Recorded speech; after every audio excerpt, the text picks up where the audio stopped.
last week, when we discussed MAP, that is music, art, and poetry, we touched upon an ism, and we had left with this note that we would talk about Impressionism. And this happened mainly because when Jatin shared with us that beautiful, touching piece of music and the visuals that went with it, he did mention Impressionism in his little introduction or towards the end of it.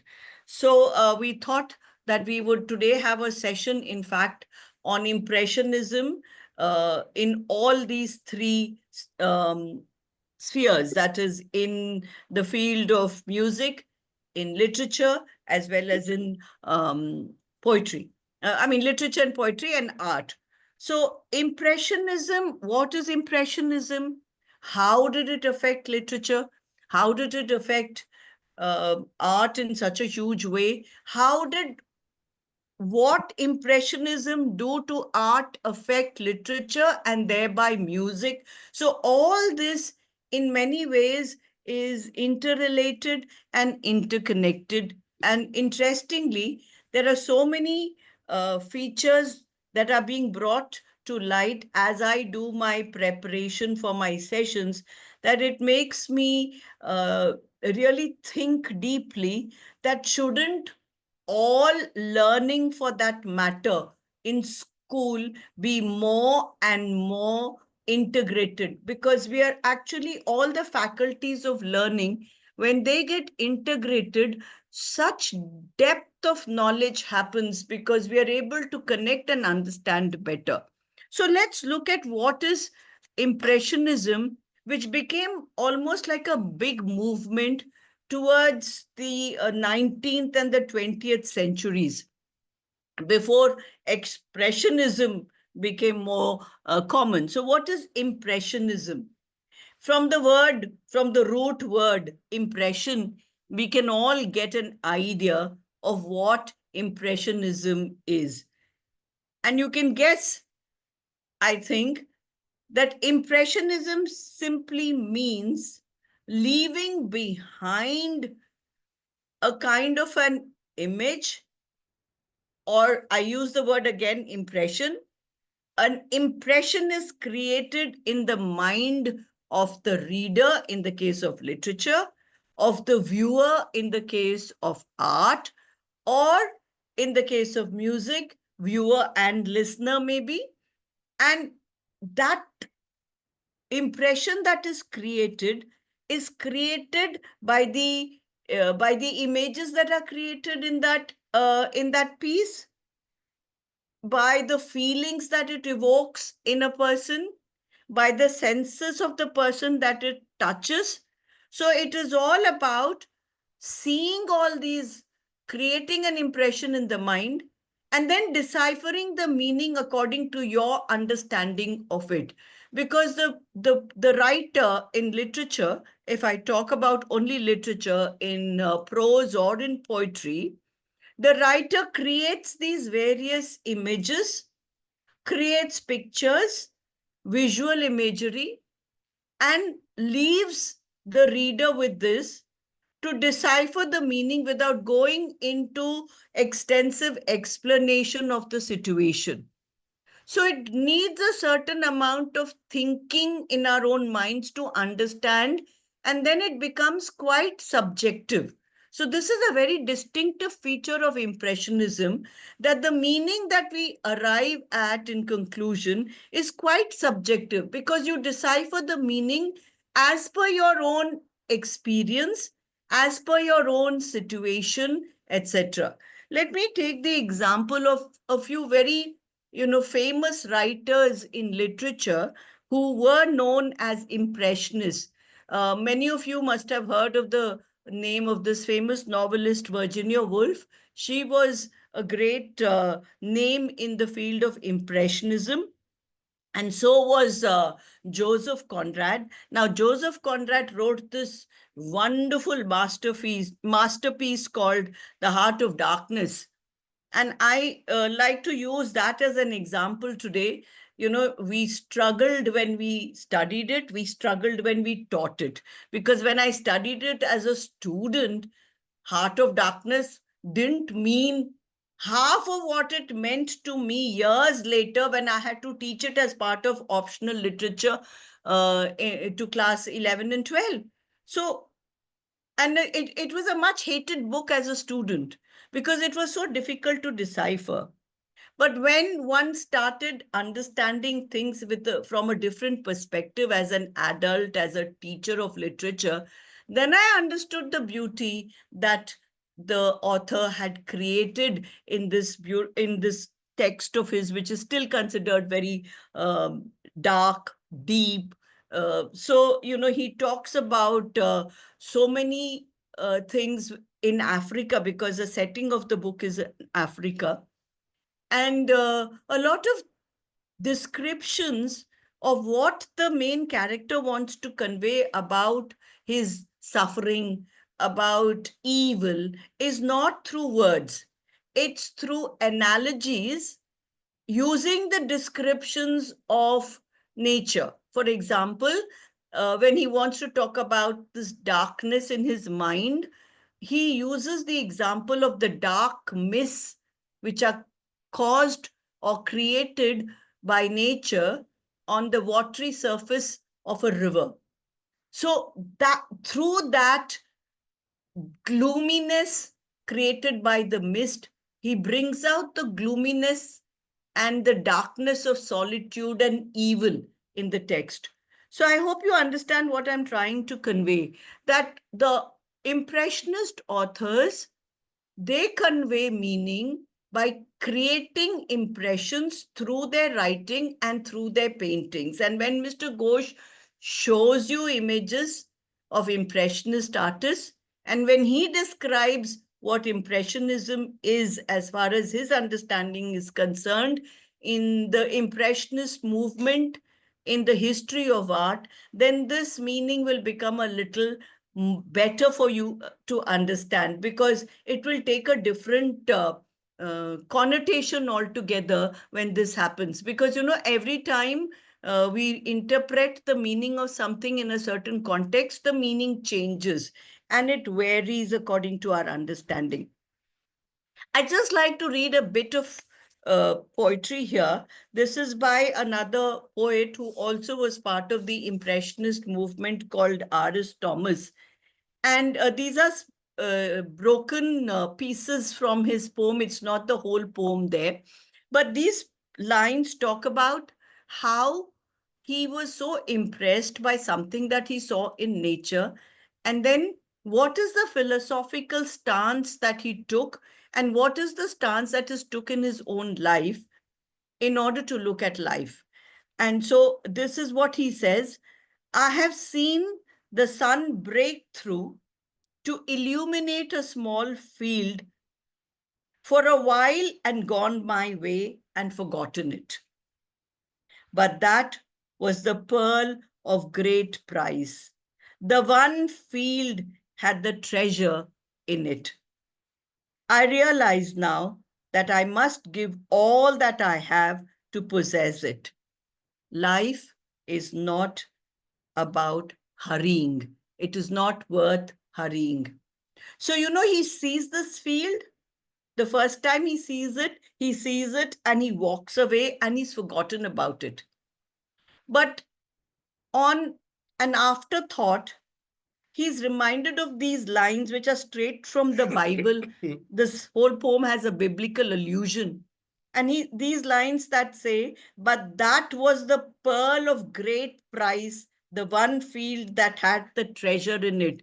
This dawns upon him, that this beautiful field where he saw the sun break through and the sun illuminating, lighting that entire field, he then realizes that he would have given anything to have held on to that sight and to possess it in himself. And then he realizes this truth in life, that is it worth hurrying and just seeing something and moving on without stopping over there and trying to see it, admire it, and captivate it in our souls.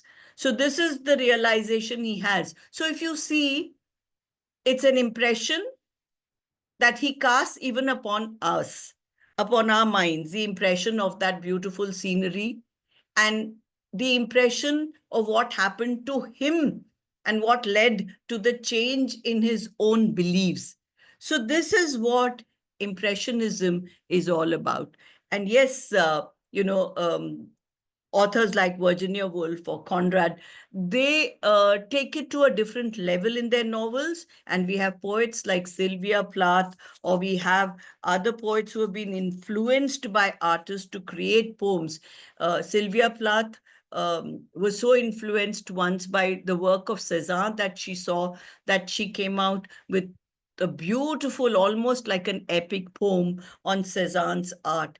And then you have Van Gogh's Starry Nights, the painting, which have evoked a lot of emotions in a lot of people.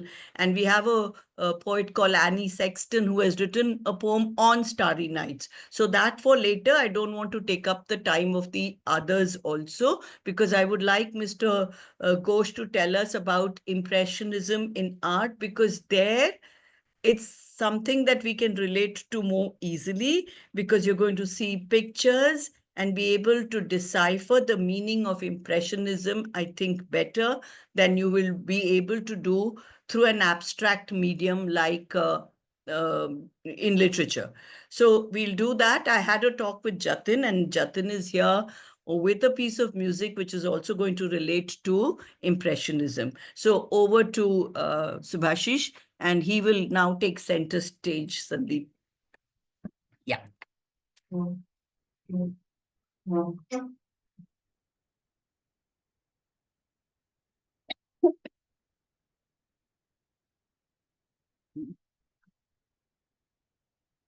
Yeah, good evening, all of you. What Brinda said just now, I'll give a little, I'll go a little behind so that what we had before Impressionism, I'll give a little bit of that. See, right from 16th, 17th century, people understood to create the illusion of third dimension on a two-dimensional surface. Wall or paper or canvas is a two-dimensional subject, a surface. On the other hand, when you just a little while, I'll tell you when to switch it on.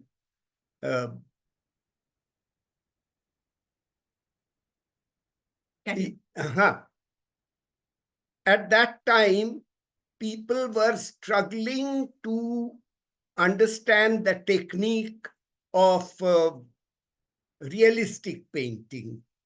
And it was going on. And by the time they came to 17th, 18th century, they mastered the technique of making third dimension on a two-dimensional paper. That means what is coming forward, like in a portrait, the nose comes ahead.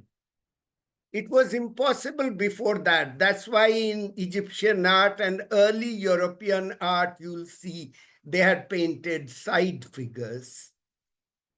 When a man stands, his toes come forward. It was impossible for those people to paint a picture where a man is facing you.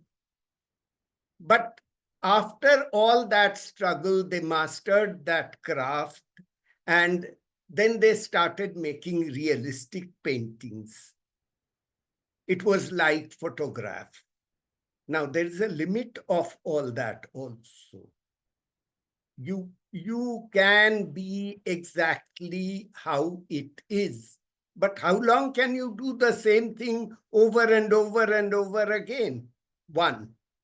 Second thing is, painters were commissioned to paint either the portraits or the war scenes or those achievements, whatever they had at that time. So, in fact, the artists were slowly, any creative person will get bored doing the same thing. Nothing new was coming up, and they were kind of dying to break out of it. By that time in Paris, uh, academy was formed, and academy means all the rules, regulations of a good painting, the canon, everything was fixed. And they expected the artists to follow that.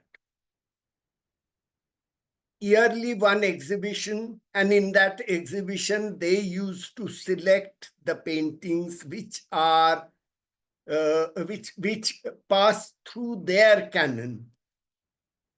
So as a result, what happened is there is a whole lot of young boys and girls whose paintings they didn't allow to be exhibited because these people were breaking the rules and shifting away from there, from the regular rules, regulations. It came to a stage that few of them joined together. They held an exhibition in Paris, and people didn't take notice of that much because people were too engrossed with those paintings which were in the academy. Third year, people started taking notice of their paintings, and some collectors and some buyers started buying. People started writing about it, started talking about it. Now, may we see the paintings, please? Manisha. Manisha. Yes, I'll do it.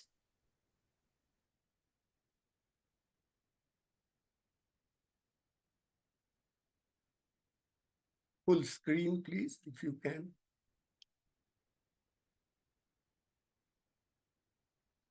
Is this fine, sir? Yeah.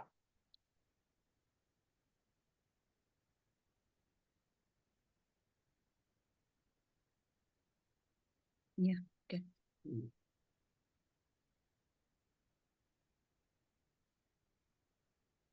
Manisha, you'll have to bring it down. Just the painting. Huh. If you can focus only on that first painting. This one. Yeah. Yeah, if you look at it, neither the water is looking like water, nor the ladies' clothes are looking like what they were happening at that time. Those days, the painting was like photograph of today, whereas these paintings are nowhere close to that. They called it unfinished. Please change the photo painting. Move up. Huh.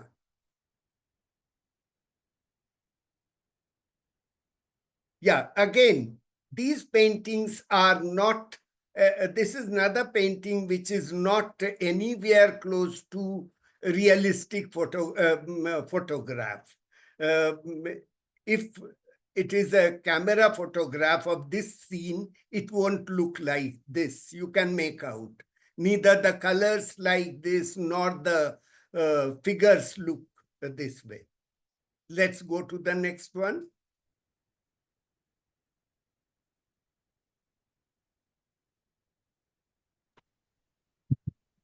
Now, let's go to the next one, please. Now, it's you can hardly see the details of anything in this. The way he saw, he painted. If you look at the colors, The colors are nowhere near the realistic colors and things like that. Now, these painters at that time, they before that time, they were in the studio. They used to paint only in the studio. These are the painters which came out and started painting outdoor. Now they saw the sun from a different perspective altogether. They learned to see the world from a different perspective, light falling on it. And when the light falls on it, in the morning, it looks something. In the afternoon, it looks different. In the evening, it looks again different. So they understood the play of light and shade, and that uh, excited them. So that was the time when they understood that if you paint only the light, that's good enough. And that's what they started doing at that time. If you look at it, they almost didn't use dark colors. Mostly they used the original colors, that's all. They didn't mix them too much. If you, when you look at it in enlarged forms, you'll find that the colors are not actually graded colors. These are patches of colors. You can even see the brush marks there. Very often just dabs of colors are put there, and if they don't like it, they put another color on it. So as a result, a finished painting may even look 1.5 inches broad. It's like bas relief. But the main idea at that time was, before this light changes its angle, its intensity, I should capture the mood. And ultimately, my painting should give the impression of a sunny day, of a early morning time, or of a starry night. Let's go to the next one, please. Yeah. Here is a group of artists, a group of Go and lie down for a while, then get up. and Go. yeah. But this Paul Cézanne comes a little later days, where he was a little more of expressionistic than impressionistic. Impressionistic, as Brinda said just a little while ago, it creates an impression. When you look at the subject, it creates an impression in your mind. It modulates you. And instead of catching the details of that painting, what it does to me, that light, that shade, those colors, how they play in my mind, they tried to give that impression in the painting. So that's right at the beginning. They didn't call their exhibition impressionistic painting. After fourth or fifth exhibition, then some people called it impressionistic painting, and that group of people were known as impressionistic artists. Yeah, let's go to the next one. You can see the colors, as as I was saying, not very dark colors. Black is missing, or black kind of dark tones are missing. Middle tone and medium tone and light tones they used. And very often the bright colors are used. Please understand the difference between darkness and brightness. Bright color and dark color are two different things. So they use bright colors, not dark color. And if you look at the previous paintings, you will find too many browns, too many sepia colors, too many dark colors, if even black was used. In between, there used to be few fresh colors. They didn't use absolutely fresh colors, whereas in this period, if they felt like, they took the tube and emptied the tube on the they used directly the tube to paint the painting. Yeah, let's go to the next one. Yeah, there's one of the most famous paintings of Van Gogh, Starry Night.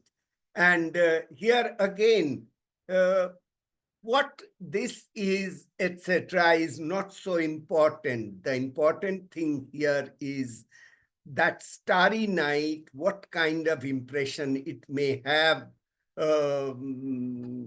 cast on this man's brain, Van Gogh, and he tried to catch that in his canvas, and that's what he did.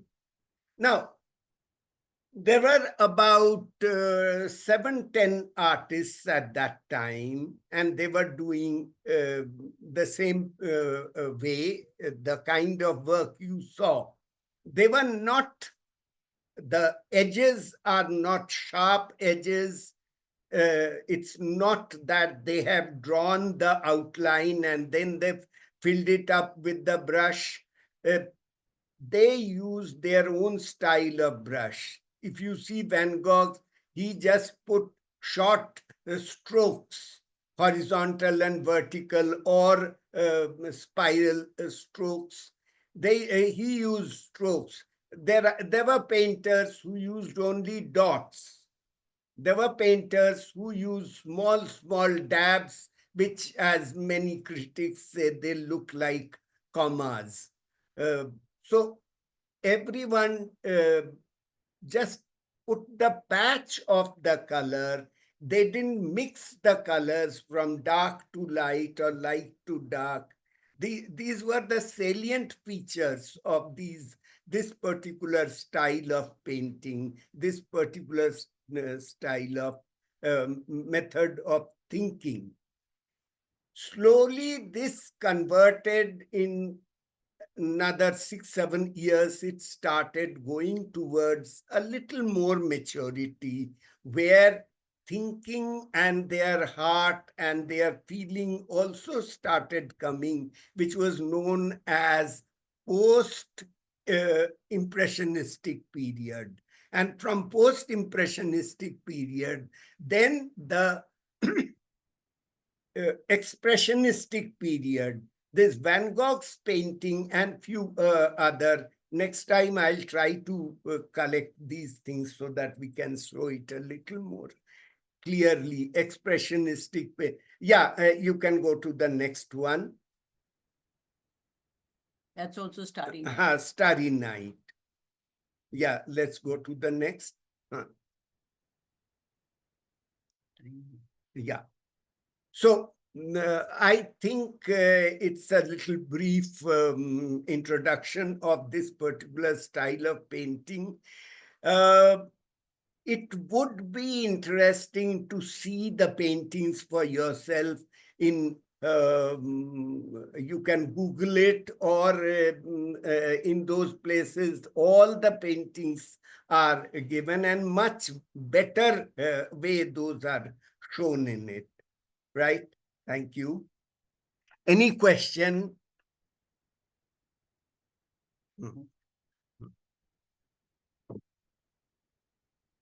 If there are any questions, please. And as you think of your question, I just want to read out a line that Van Gogh had written to his brother in a letter that he wrote to him. And he said that every time he felt the need of a religion, he just went out at night to paint the stars. That's why we don't have just one painting of the Starry Night by Van Gogh. There are more. And I spoke to you just a little while ago about this poem that was inspired by Starry Night, written by a poet called Anne Sexton. And I'll just read that. It's a very brief poem before we go on to Jatin. It's called The Starry Night. The town does not exist except where one black-haired tree slips up like a drowned woman into the hot sky. The town is silent. The night boils with 11 stars. Oh, starry, starry night. This is how I want to die. It moves. They are all alive. Even the moon bulges in its orange irons to push children like a god from its eye. The old unseen serpent swallows up the stars. Oh, starry, starry night. This is how I want to die. Into that rushing beast of the night, sucked up by that great dragon, to split from my life with no flag, no belly, no cry. Over to you, Jatin.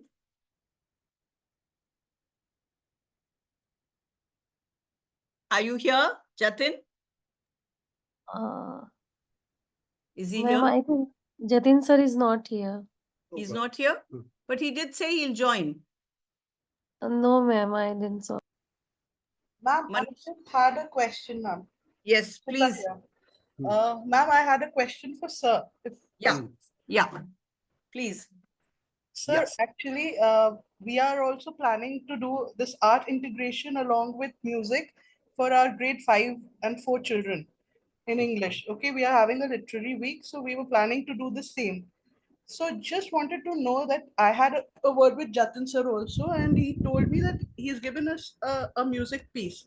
Now, when I play this music, all right, I just want to know what should I be expecting from a grade 5 or a grade 4 child. So like when the music starts, it's a soothing music. So like how do I tell my children they'll be blank with a paper in front of them, right? So do I need to, how do I start this? Are you understanding? As an Yeah. English. What I would do is, first thing is whether they are grade 4 children or adults. Don't assume anything. You'll be surprised a grade 4 child or a grade 3 child, the kind of understanding that child has about that particular music. So forget about that part of it. Just tell them to relax, sit quietly, close their eyes. Maybe what I do is I tell them, close your eyes, 5 deep breath, and bring yourself, your mind here. After all that, then slowly I'll switch on the music. Let them hear the whole complete music. Then I'll tell them whether you want them to write or you want them to draw a picture. You can tell them whatever you feel, you write, or you talk about, or you draw. There is nothing called right or wrong in it, but you may find some very, very interesting answers, whatever you felt about it. And the insistence should be on feeling, right? Right. Okay, sir. Got it. I actually Hello? Yeah, Nishita, please carry on.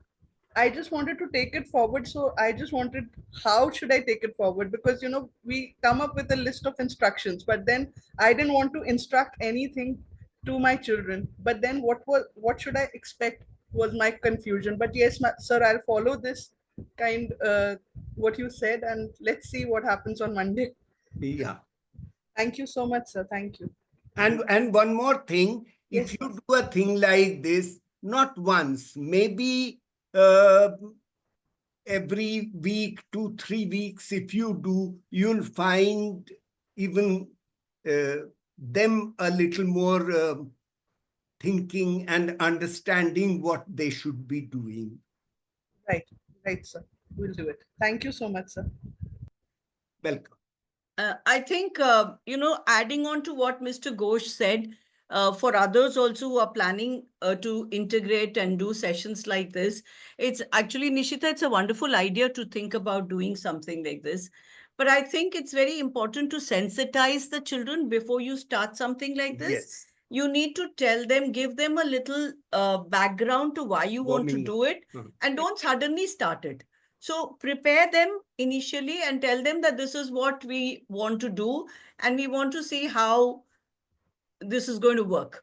So Right. even the children will understand that you're not expecting anything specifically from them, and they'll be ready for this kind of it's an experimentation at the end of the day that you want to do with them. And usually what happens when we tell them to draw, it's a scenery which comes Yeah. usually for kids. Yeah. So, but I did not want to, instruct them, Huh. but I just wanted to know how to go about it. But sir, Right. it's a wonderful idea. I'll definitely go through. That's right. Okay, great. I think Jatin did mention to me that he had to go somewhere, but he said, I'll join in for a few minutes.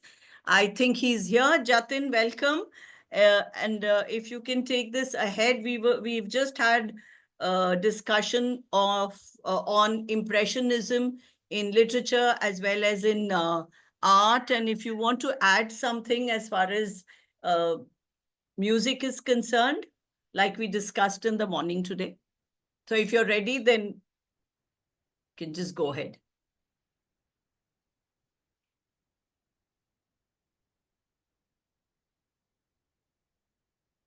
We can't hear you, Jatin. I think you're on mute.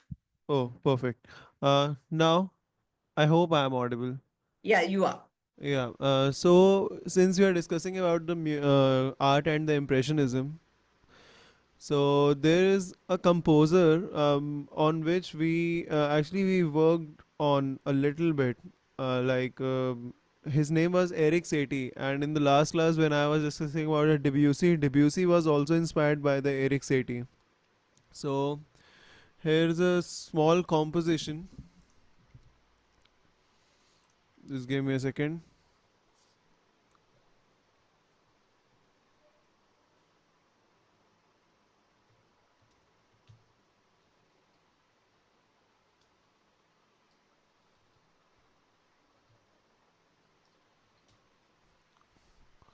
So I will just try to share my screen.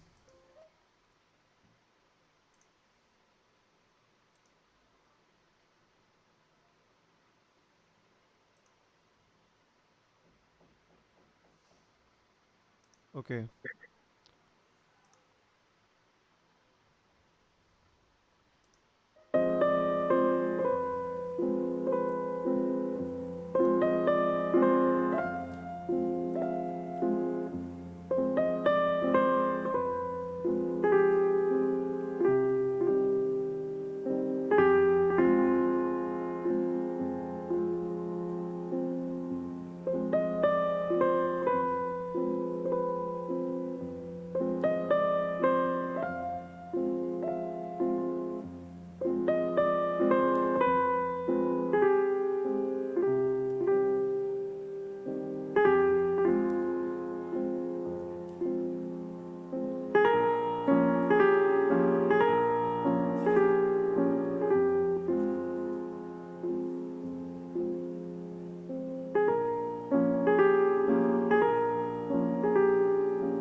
So this was the small composition which was showed in the form of a small ballad. But let me tell you this one thing about Eric Satie. He was a composer who was considered as a minimalist. Like um, people were even when I tried to listen to the compositions by Eric Satie. Right now, I played the Gymnopede. There are other compositions. It was Gymnopede number 1, 2, and 3. Like in this way, the compositions are there. So within so much like limited notes, he was able to be so much expressive with the music. Like in this music, you might have noticed like the notes were very slow. Okay, Mm. everything was, and why it was like really good to capture that impressionism is like it captures the perfect mood, like what the composer wanted to share. Like melancholic mood was there, and like apart from that, the same thing, which was like dreamy, hypnotic. The same kind of feelings were captured through the sounds only. So this was all from my end. I hope it Right. Thank was, you, Jatin, yeah. for coming on for this piece, with this piece.